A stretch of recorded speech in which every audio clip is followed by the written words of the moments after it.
alma redimida reconoce el estándar para alabar a Dios y lo procura. Salmo 119, versículo 7. Te alabaré con rectitud de corazón cuando aprendiere tus justos juicios.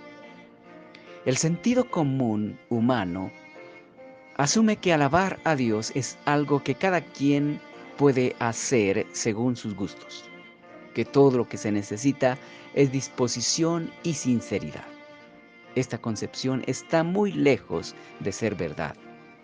Alabar a Dios exige mucho más que disposición sincera.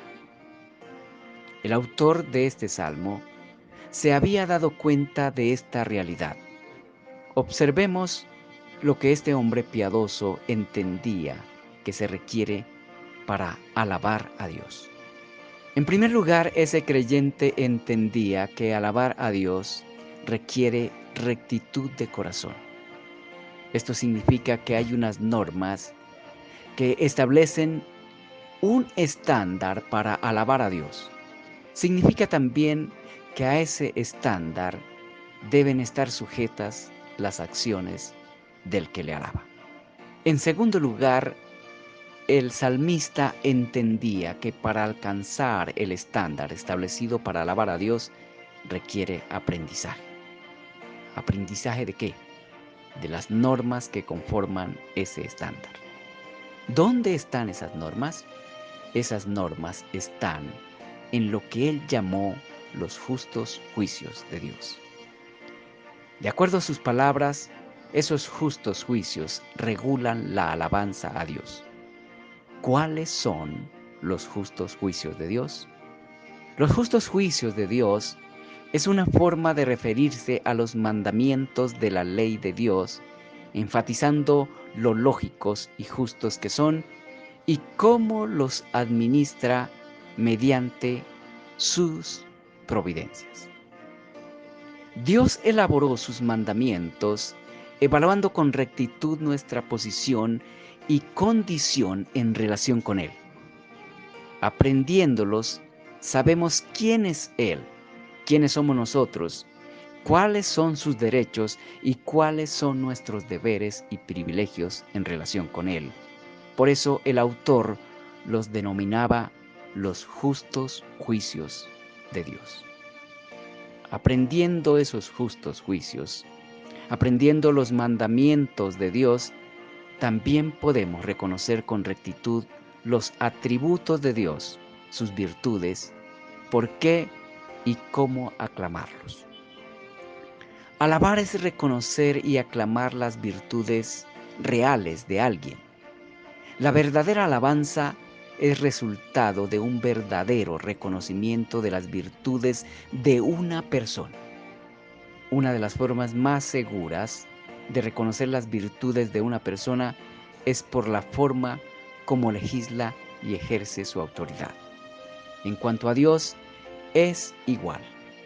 Él ha dado a conocer sus atributos personales mediante su ley. Su ley es la revelación de su naturaleza y carácter, de manera que para poder alabar a Dios con rectitud de corazón es necesario aprender sus justos juicios. En este mismo versículo 7, el escritor deja ver que ese aprendizaje no es fácil. Reconoce que él mismo no lo había alcanzado. Si lo hubiera alcanzado, no lo hubiera aclamado. El versículo indica que su deseo sí era poder alabar a Dios con rectitud de corazón, pero también deja ver que aún no había alcanzado ese estándar. Le faltaba aprendizaje. No obstante, no retrocedió, no renunció a su objetivo. Entendía que era un deber ineludible alabar a Dios. Reconocía también lo que debía hacer para lograrlo. Entendía que aunque era su deber, el poder para ello no estaba en sí mismo. Debía buscarlo en Dios. Esa es una realidad con todos los deberes que tenemos de parte de Dios en las diferentes esferas en que nos movemos, familiar, eclesiástica y en la sociedad en general. Veremos eso observando el siguiente versículo. De este versículo 7 aprendemos que alabar a Dios requiere mucho más que disposición y sinceridad. Requiere un corazón regulado por la ley de Dios. Ese es un corazón regenerado por el Espíritu de Dios a causa de los méritos del sacrificio de el Señor Jesucristo.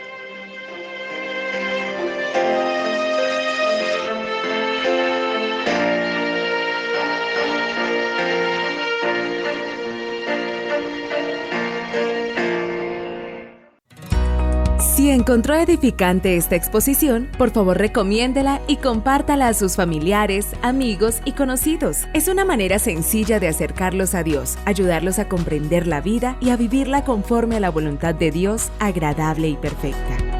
Al suscribirse a este canal, nos animará a seguir trabajando en el estudio y exposición de la Palabra de Dios con el fin de llevarla a otros corazones de la manera más sencilla y fiel posible.